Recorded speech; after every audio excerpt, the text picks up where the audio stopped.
sociaux. Depuis plusieurs années, les Afghans continuent à perdre leur vie. Des mercenaires terroristes engagés pour assurer les intérêts économiques, politiques et stratégiques de certains pays continuent à tuer, à massacrer les populations afghanes sans défense. Le monde entier sait que ce terroriste se trouve au Pakistan, que ce pays est le sponsor du terrorisme international.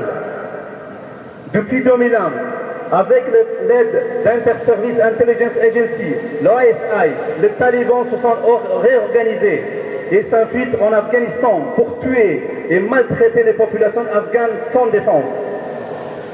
Les talibans ne sont qu'une monnaie d'échange pour le Pakistan dans sa politique afghane. Des attentats suicides en Afghanistan sont organisés depuis les territoires pakistanais, notamment contre les dirigeants afghans et la population innocente. Nous le savons, des documents à l'appui que le Pakistan joue un double jeu avec la communauté internationale et le gouvernement afghan au sujet de l'Afghanistan. Comme cela a été confirmé par des déclarations des personnalités politiques et des services de renseignement de plusieurs pays, notamment l'Afghanistan, les États-Unis d'Amérique et la Grande-Bretagne. À titre d'exemple, le New York Times, à plusieurs reprises, affirme, malgré les promesses d'Islamabad, l'Inter-Service Intelligence Agency, la ISI, continuerait à apporter leur soutien aux talibans afghans. Et les autorités américaines en auraient la preuve. Selon ce quotidien, la ISI apporterait notamment son soutien au réseau de Jalaluddin Haqqani, le commandant taliban afghan le plus radical. L'aide prendrait plusieurs formes: financement, fourniture d'équipements militaires et planification. Également, des recherches universitaires démontrent que l'ISI dirige les talibans. D'après une étude publiée par London School of Economics, l'Inter-Service Intelligence, l'ISI, fournirait des fonds d'entraînement et la protection aux talibans en Afghanistan. L'amiral Mike Mullen, qui préside l'état-major interarmée américain, a souligné l'existence d'un lien entre l'ISI, le service de renseignement militaire pakistanais et des groupes armés aux frontières tant avec l'Afghanistan à l'ouest qu'avec l'Inde à l'est. Mike Mullen cite: notre approche stratégique de l'ISI doit changer et leur soutien aux groupes militants sur les deux frontières doit fondamentalement changer.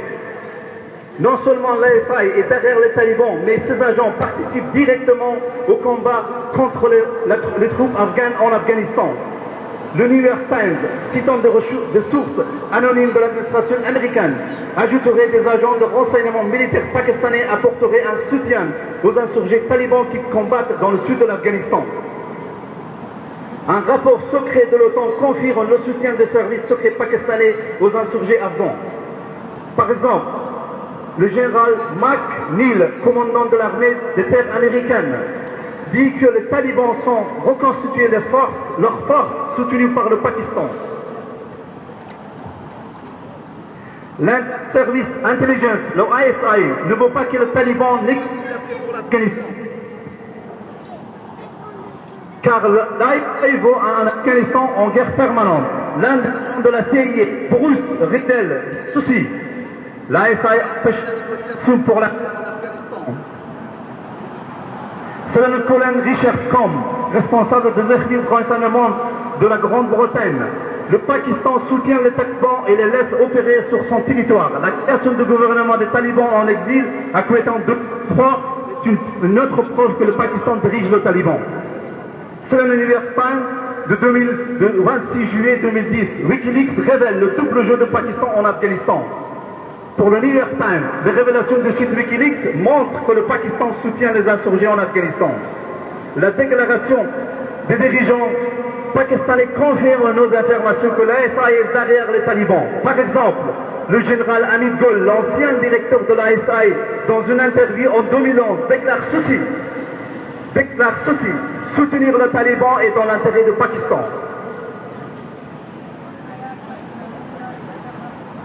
D'autres faits surprenants. Le Pakistan, à plusieurs reprises, n'a pas hésité de renforcer les talibans afghans en contractant des accords de cessez-le-feu avec les talibans pakistanais. Ces accords ont permis aux talibans afghans de se renforcer pour pouvoir opérer efficacement en Afghanistan. À titre d'exemple, le 17 août 2006, Haji Omar, le leader des talibans pakistanais au Waziristan du Sud, précise qu'après avoir passé un contrat avec le gouvernement central, il n'attaque pas les forces pakistanaises, mais qu'il se bat avec ses hommes en Afghanistan contre les forces afghanes et étrangères. Et dans le même temps, Mullah Omar, soi-disant le guide suprême des talibans, adresse une lettre par l'intermédiaire de son célèbre commandant Dadala aux combattants pro-talibans au Pakistan, les invitant à cesser de combattre contre les forces pakistanaises. Le défunt Baitullah Massoud, le leader des talibans pakistanais, dans sa déclaration de guerre sainte contre les troupes étrangères en Afghanistan et les forces afghanes précisent le djihad ne connaît pas de frontières. De telles affirmations mettent en évidence la vraie intention des autorités pakistanaises, notamment la SAA en Afghanistan. Même des spécialistes des questions de talibans d'origine pakistanaise, comme l'écrivain pakistanais Ahmad Rashid, pensent que la signature des accords de cessez-le-feu avec les talibans pakistanais par les autorités d'Islamabad en réalité renforce les talibans afghans. Une autre spécialiste d'origine pakistanaise, Semina Ahmad, chercheuse en relations internationales, dit ceci. Le Pakistan se bat contre le taliban pakistanais, mais il ne lutte jamais contre le taliban afghan présent sur son territoire. Toutes ces preuves et témoignages montrent que la RASA est derrière des attentats suicides et les massacres de populations innocentes en Afghanistan, et que les dirigeants d'intelligence service ont beaucoup de sang des innocents afghans sur leurs mains.